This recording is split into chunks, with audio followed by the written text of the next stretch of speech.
Maibam Jack amasung nonglei koba Facebook account aniga loinana tongan Facebook page karana Facebook amasung WhatsApp ta hairoki miyambu lan uhannabu honariba asi Pung marigi manungda Shengdoraktrabadi Maduda Thoklakpa Apha Phatta gi tekchak Khudingmak Mashana Pujagadabani haina hairok apunba club na checksing wa thamnakli hairok kaithel da leiba hairok apunba club ki sanglenda pangthokpa pawgi mifam amada club asiki president Wahengbam Jiten na hai hairok ta leiriba club organization Maira Paibi Amadi Mahiroi Kayana Hojik Lamdam Asida Tenariba Lan Asina Shokhalaba Chingkong Chingya da Leiriba Khunja Kayagi Mating Pangduna Lakli Pomnamak Adu Tungoinaram Laga Matam Kharagi Mangda Kashampat Amasung Kakwada Thokiba Irang Aduga Mari Leinana Hairoki Miyambu Lan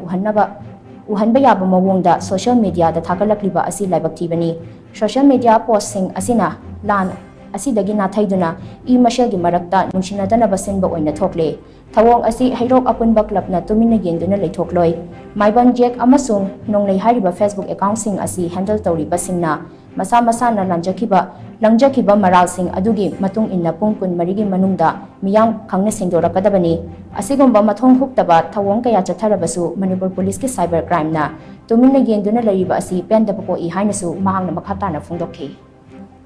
Kibami ahum 2023 khorakpa irang aset Hojik tha tatuk mapung phare hojik phaude state government gi chaitagi irang asolosnu honabadi yu uphangde marak sida handak Imphal gi area da thokiba irang maruina Imphal kasapat amadi kawada thokiba irang aduda Maibam Jack nonglei atop Facebook account singna ayoki prajabol lebak miyam da lana honaribase Pung mari manungda lebak miyam da Shengdoraktrabadi Karigumba hariba Facebook account sing asina Pung mari manung da lebak miyam da Shengdoraktrabadi Maduda Thoklakpa Phatta daita punamak Mashana Pujagadabani